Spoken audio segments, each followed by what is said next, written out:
Hello students, I am Dr. Vinod Kamble. In this video, we are going to see the question challenges of e-commerce. Again, ये question को हम लोग दो parts में पढ़ने वाले हैं कि ई कॉमर्स फर्म या बिजनेस को क्या चैलेंजेस फेस करने पड़ते हैं और दूसरा ई कॉमर्स के कस्टमर्स को क्या चैलेंजेस फेस करने पड़ते हैं।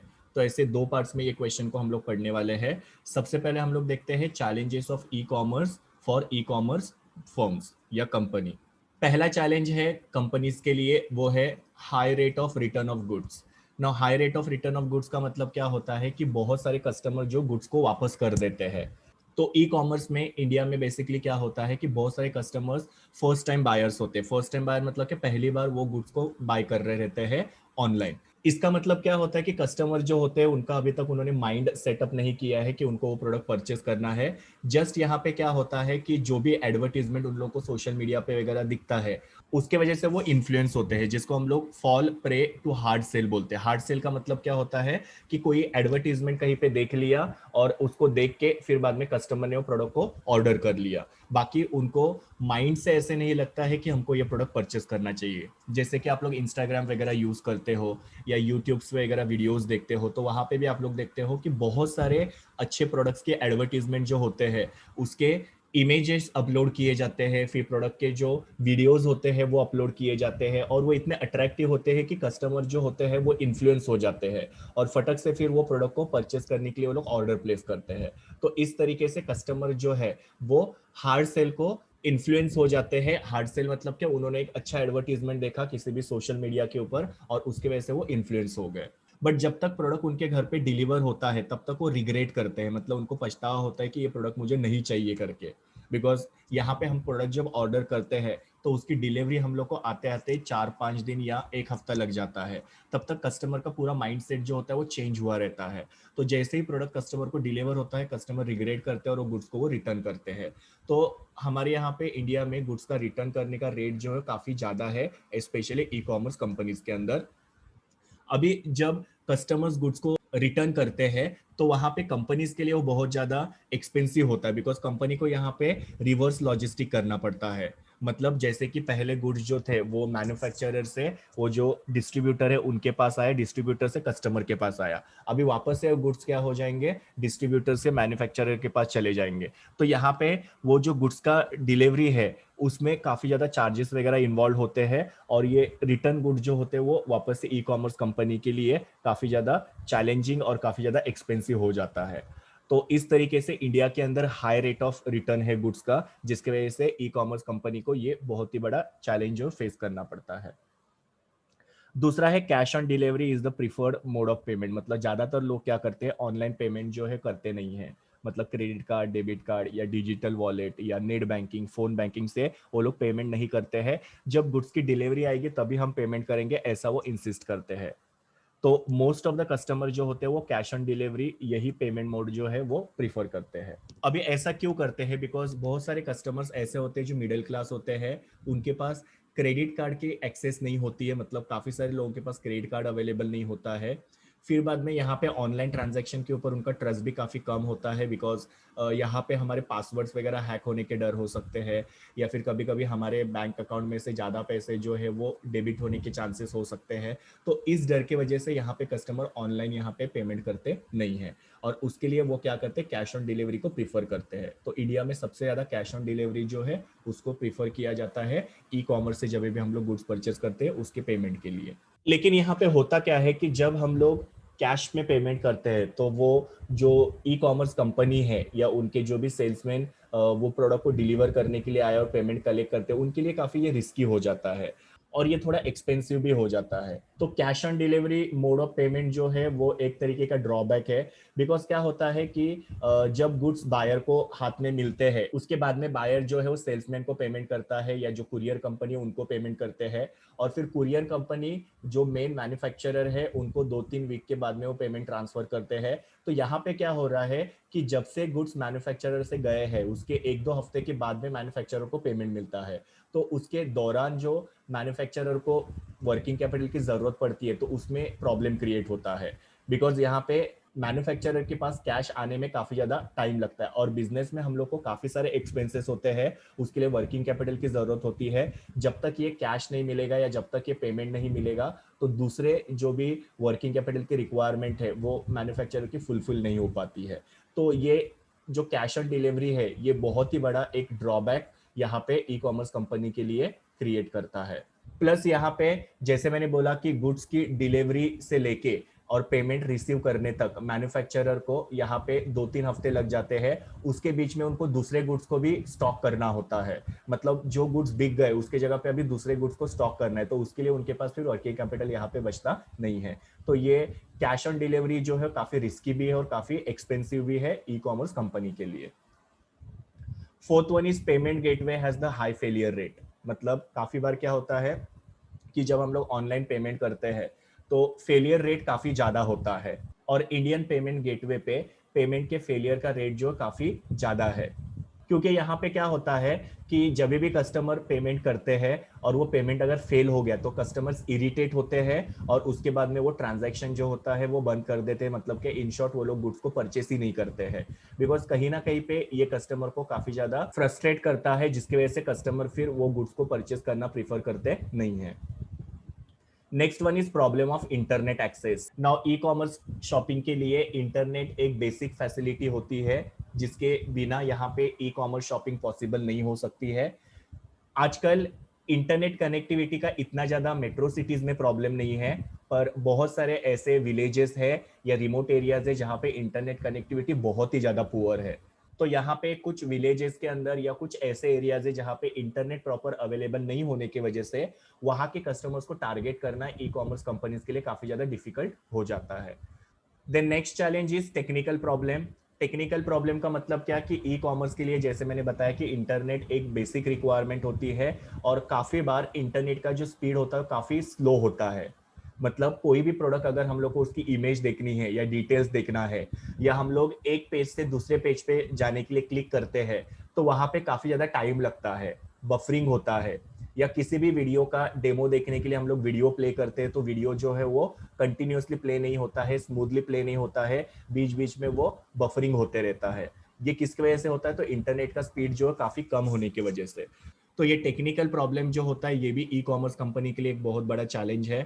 फिर बाद में काफी बार टेक्निकल प्रॉब्लम्स की वजह से या इंटरनेट कनेक्टिविटी पुअर होने की वजह से ट्रांजैक्शन जो होते हैं डिनाइड होते हैं।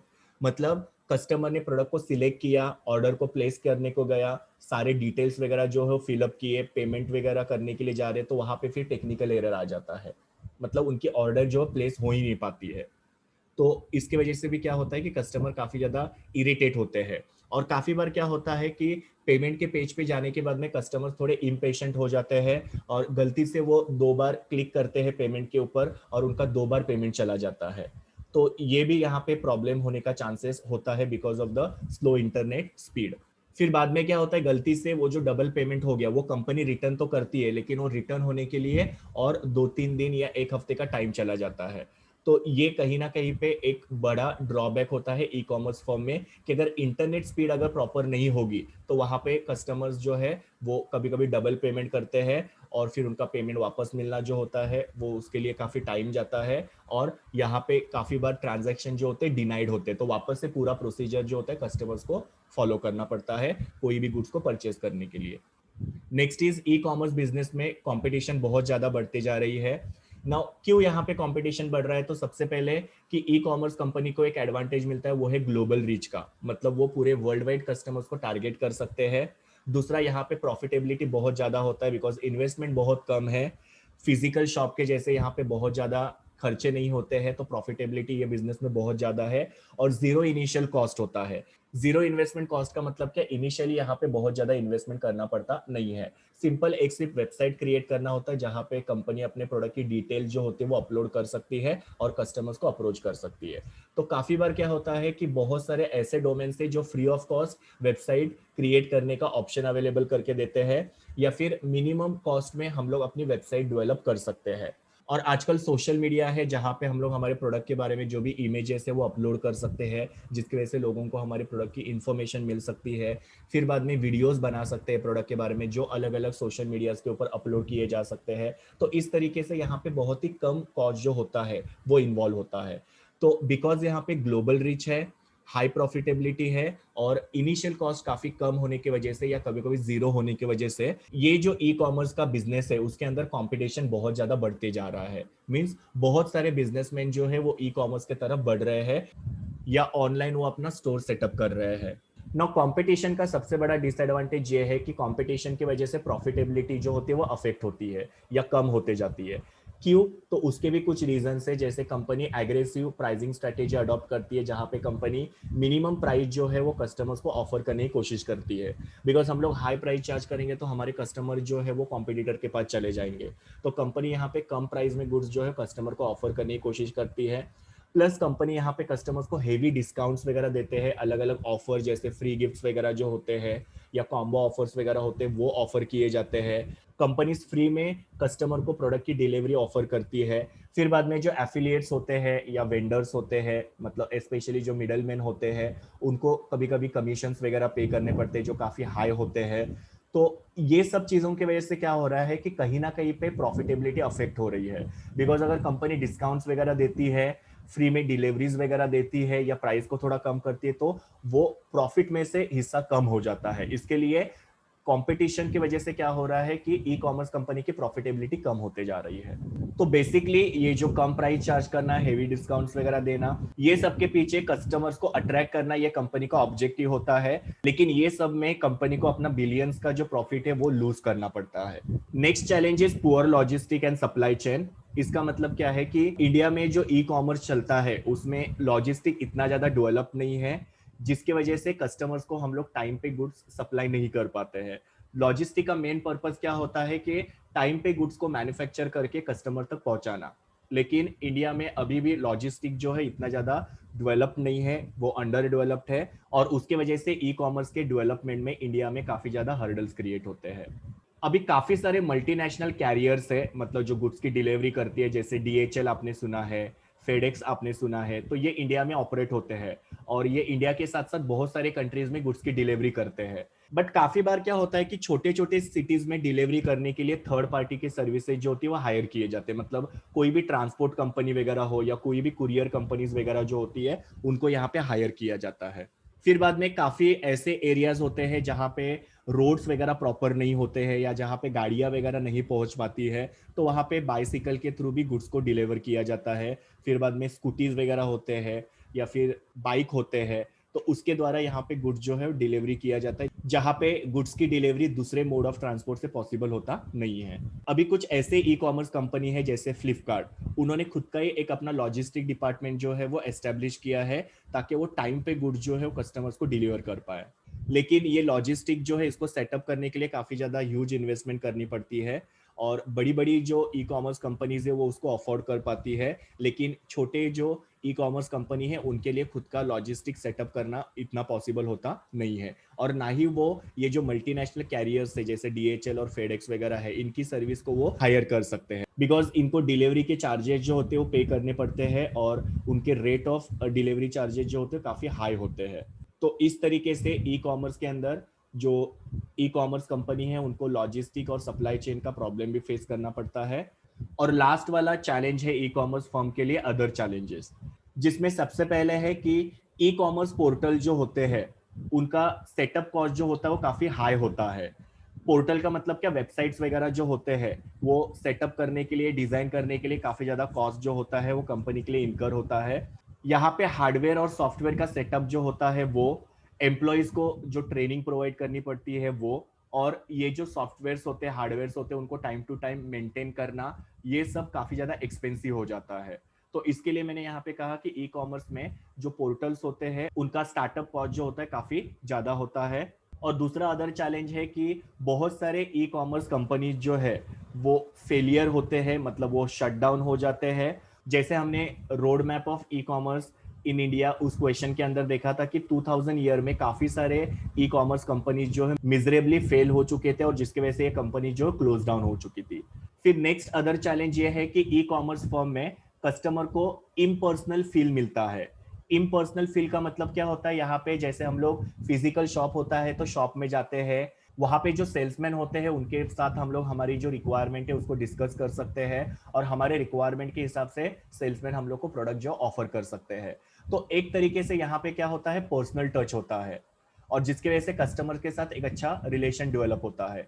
और ये पर्सनल टच जो होता है वो कुछ गुड्स के लिए काफी जरूरी होता है, जैसे हम ज्वेलरी परचेस कर रहे हैं या कोई भी इंटीरियर डिजाइनिंग वगैरह के लिए चीजें वगैरह परचेस कर रहे हैं, तो उस केस में सेल्समैन की एडवाइस जो होती है वो कस्टमर्स के लिए काफी जरूरी होता है। लेकिन ई कॉमर्स में इम्पर्सनल होता है। इम्पर्सनल मतलब क्या, वहां पे हमको ही वेबसाइट पे लॉग इन करना है, हमको ही वहां पे गुड्स जो है वो सर्च करने हैं। काफी बार वहां पे हम लोग को हेल्प अवेलेबल होता है, लेकिन उसके बारे में कस्टमर्स को अनअवेयरनेस होता है और वो हेल्प को नहीं ऑप्ट कर पाते हैं। और उस केस में फिर क्या होता है, कस्टमर कुछ चीजों को ई कॉमर्स से परचेस न करते हुए डायरेक्टली वो लोग फिजिकल शॉप में जाके वो चीजों को परचेस करना पसंद करते हैं। तो ई कॉमर्स में कस्टमर को इम्पर्सनल फील होता है, जिसकी वजह से भी कस्टमर्स कभी कभी वहां से गुड्स को परचेस करते नहीं है।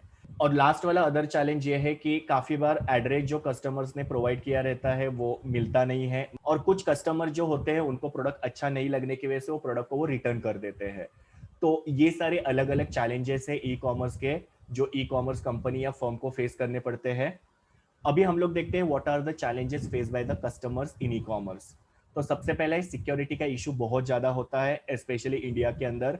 काफी सारे सिक्योरिटी मेजर जो है वो ई कॉमर्स कंपनी अंडरटेक करती है, लेकिन उसके बावजूद भी बहुत सारे ऑनलाइन फ्रॉड जो होते हैं वो यहाँ पे होने के चांसेस हो सकते हैं। तो यहाँ पे सबसे पहले जब कस्टमर गुड्स को परचेस करने के लिए ई कॉमर्स कंपनी के वेबसाइट पे जाते हैं तो उनको ई कॉमर्स कंपनी के वेबसाइट के ऊपर रजिस्ट्रेशन करना पड़ता है। और रजिस्ट्रेशन के टाइम पे उनको अपनी क्रूशियल, मतलब बहुत ही इंपॉर्टेंट इन्फॉर्मेशन जो होती है या सेंसिटिव इन्फॉर्मेशन होती है, जिसको हम लोग पर्सनल इन्फॉर्मेशन बोल सकते हैं, वो वहाँ पे रजिस्ट्रेशन फॉर्म में फिलअप करना पड़ता है।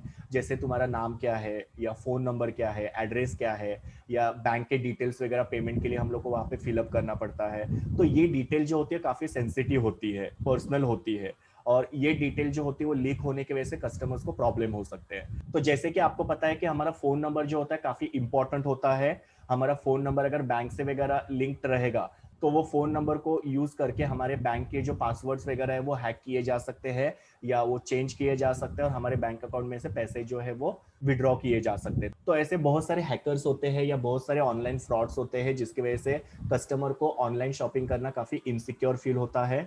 ना यहाँ पे बहुत सारी ई कॉमर्स फर्म जो होती है वो एसएसएल को यूज करती है। एसएसएल का मतलब होता है सिक्योर सॉकेट लेयर, जिसकी वजह से हम लोग जब ऑनलाइन पेमेंट करते हैं तो उसकी वजह से हमारे पासवर्ड जो है वो हैक होने के चांसेस बहुत ही कम होते हैं। आपने देखा होगा कि जब भी हम लोग ऑनलाइन कोई भी ट्रांजेक्शन करते हैं तो ऊपर जो एड्रेस बार होता है वहां पे लेफ्ट हैंड साइड में आपने काफी बार लॉक देखा होगा।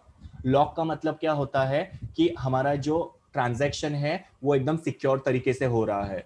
तो जब भी आप लोग ऑनलाइन अपने पासवर्ड्स वगैरह यूज कर रहे हो या स्पेशली आप लोग आपके बैंक अकाउंट में वगैरह लॉग इन कर रहे हो या आप आपकी कोई पर्सनल डिटेल कहीं पे फिलअप कर रहे हो, तो ऊपर वेबसाइट के एड्रेस बार के अंदर जो लेफ्ट हैंड साइड में एक ग्रीन कलर का लॉक होना चाहिए। वो अगर ग्रीन कलर का है और वो लॉक है, इट मीन्स हमारा कोई भी इंफॉर्मेशन कहीं पे लीक होने के चांसेस होंगे नहीं। पर अगर सपोज वो जो लॉक है वो रेड कलर में दिख रहा है और वो लॉक ओपन है, इट मीन्स कहीं ना कहीं पे वो वेबसाइट जो वो इनसिक्योर्ड है। वहां पे अगर हमने कोई भी अपनी पर्सनल डिटेल इनपुट की तो वो हैक होने के चांसेस हो सकते हैं।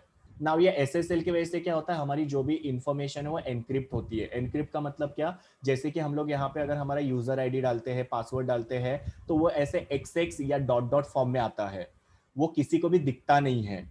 तो ना हम लोग उसको देख सकते हैं, ना अगर हमारे पीछे अगर कोई खड़ा पर्सन है तो वो भी उसको नहीं देख सकता है, और अगर कोई hacker back of the computer कुछ भी कर रहा है तो वो भी हमारे डिटेल्स को देख नहीं सकेगा। तो ये एसएसएल काफी सारी कंपनीज यूज करती है, जिसको सिक्योर्ड सॉकेट लेयर बोला जाता है, जो हमारी इंफॉर्मेशन को जब हम लोग वहां पे पुटअप करते हैं पासवर्ड वगैरह को, तो उसको एनक्रिप्ट किया जाता है। एनक्रिप्ट का मतलब क्या होता है, वो या तो एक्स फॉर्म में आता है या डॉट डॉट फॉर्म में आता है, जो हम लोग देख सकते नहीं है और हैकर्स भी उसको देख सकते नहीं है। बट काफी बार ऐसे केसेस हुए हैं कि जहां पे लोगों के ऑनलाइन पासवर्ड्स वगैरह जो हैक हो चुके हैं, और ये हैकिंग के केसेस की वजह से कहीं ना कहीं पे कस्टमर का जो कॉन्फिडेंस है, ट्रस्ट है, वो ई कॉमर्स के ऊपर रहता नहीं है, और जिसकी वजह से फिर कस्टमर जो ऑनलाइन कोई भी ट्रांजेक्शन करना पसंद करते नहीं है। सेकेंड चैलेंज है कस्टमर्स के लिए inability to see and feel the products before purchase. Now काफी सारे इंडियन कस्टमर्स होते हैं, उनको प्रोडक्ट को देखना, टच करना, स्मेल करना और टेस्ट करना पसंद होता है। ये सब करने के बाद में ही वो प्रोडक्ट का परचेस डिसीजन करते हैं, मतलब प्रोडक्ट को परचेस करना है कि नहीं वो डिसाइड करते हैं। लेकिन ई कॉमर्स जो होता है उसके अंदर ये फैसिलिटी अवेलेबल नहीं होती है। यहाँ पे मैक्सिमम हम लोग क्या कर सकते हैं, प्रोडक्ट की इमेजेस देख सकते हैं, प्रोडक्ट का डिस्क्रिप्शन देख सकते हैं, पर हम लोग वो प्रोडक्ट को फील नहीं कर सकते यहाँ पे पर्सनली हमारे हाथ में वो प्रोडक्ट को लेके या टेस्ट करके या स्मेल करके। और काफी बार कस्टमर्स को ऐसे इंप्रेशन होता है या ऐसे लगता है कि जो भी प्रोडक्ट वहां पे इमेजेस में ऑनलाइन दिखाया जा रहा है वो एक्चुअली में अलग होता है। और इवन बहुत सारे वेबसाइट्स पे ऐसा लिखा भी रहता है कि एक्चुअल प्रोडक्ट में वैरी, मतलब आपका जो एक्चुअल प्रोडक्ट है वो थोड़ा अलग होगा।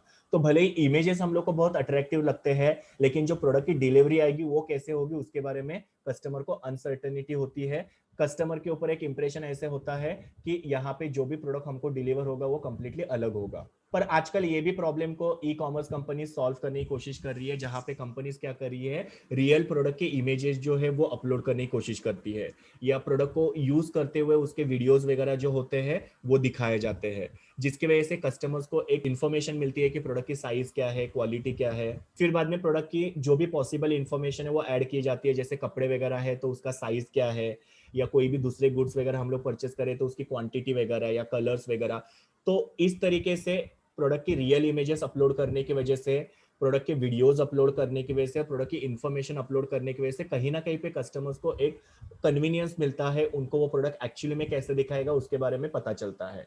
अभी यहाँ पे वापस से मैं आप लोगों को अमेजोन का एक एग्जांपल देना चाहूंगा कि अमेजोन के वेबसाइट के ऊपर अगर आप लोग कोई प्रोडक्ट परचेस करने के बारे में देख रहे हो तो आप लोग नीचे जब स्क्रॉल डाउन करोगे तो वहां पे जो कस्टमर्स ने एक्चुअली में वो प्रोडक्ट को परचेस किया है वो प्रोडक्ट को यूज करते हुए उसके फोटो जो होते हैं वहां पे अपलोड करते हैं। जैसे कि आप लोग टी शर्ट परचेस करना चाहते हो, लेकिन आपके माइंड में एक कंफ्यूजन है कि वो टी शर्ट सच्ची में जैसा इमेज है वैसा ही रहेगा क्या। तो वहां पे नीचे आप लोग देखोगे कि बहुत सारे कस्टमर जो है उन्होंने वैसा जो टी शर्ट है वो परचेस किया है, और वो परचेस करने के बाद में वो पहन के उसके फोटो जो होते हैं वो अमेजोन के वेबसाइट के ऊपर अपलोड करते हैं। तो एक्चुअली में वो प्रोडक्ट कैसे दिखता है वो फाइंड आउट करने में काफी ईजी हो जाता है। तो भले ही यहाँ पे कस्टमर प्रोडक्ट को पर्सनली टच नहीं कर सकता है, स्मेल नहीं कर सकता है, टेस्ट नहीं कर सकता है, लेकिन इमेजेस के थ्रू या वीडियोस के थ्रू या फिर इंफॉर्मेशन के थ्रू कस्टमर को एक्चुअली में प्रोडक्ट कैसे होगा वो पता चलने में हेल्प होती है। Then third one is uncertainty about the quality. मतलब काफी बार क्या होता है कि ऑनलाइन जब भी हम लोग प्रोडक्ट परचेस करते हैं उनके प्रोडक्ट की क्वालिटी की कोई गारंटी नहीं होती है। फिर बाद में मैंने बताया था कि ई कॉमर्स कंपनीज के वेबसाइट के ऊपर काफी सारे कस्टमर्स के रिव्यूज या फीडबैक वगैरह अवेलेबल होता है, लेकिन ये रिव्यूज जो होते हैं वो हमेशा हेल्पफुल नहीं होते हैं। काफी बार ऐसे होता है कि ई कॉमर्स कंपनी जो है इनकी रिटर्न पॉलिसी जो होती है प्रॉपरली इंप्लीमेंट नहीं होती है। मतलब जैसे आप लोग देखते हो कि कुछ कुछ गुड्स जो होते हैं वो नॉन रिटर्नेबल होते हैं। स्पेशली जब हम लोग अंडरगारमेंट्स वगैरह परचेस करते हैं तो आप लोग ऑब्जर्व करोगे तो आपको पता चलेगा कि वो गुड्स जो होते हैं वो नॉन रिटर्नेबल होते हैं। मतलब एक बार आपने वो परचेस किया और अगर आपको साइज में वगैरह कुछ प्रॉब्लम आ रहा है तो आप लोग वो गुड्स को वापस से रिटर्न नहीं कर सकते हो। तो कुछ ऐसे गुड्स होते हैं जिसके लिए रिटर्न पॉलिसी जो होती है वो ई कॉमर्स कंपनी की प्रॉपर नहीं होती है, वहां पे वो गुड्स को रिटर्न नहीं लेते हैं। सो उस केस में कस्टमर्स को यहाँ पे गुड्स रिटर्न करने में या अपने पैसे जो है रिफंड करने में और इवन रिप्लेसमेंट करने में काफी प्रॉब्लम होता है।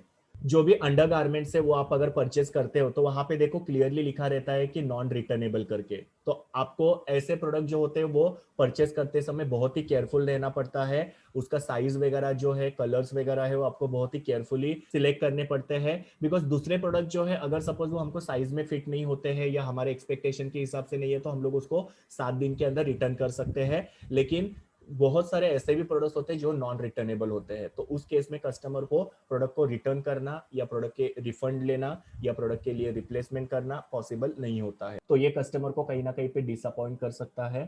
और फिर लास्ट चैलेंज है कस्टमर्स के लिए डिले इन डिलीवरी। काफी बार ई कॉमर्स फर्म जो होते हैं उसके अंदर मैन पावर का शॉर्टेज होता है।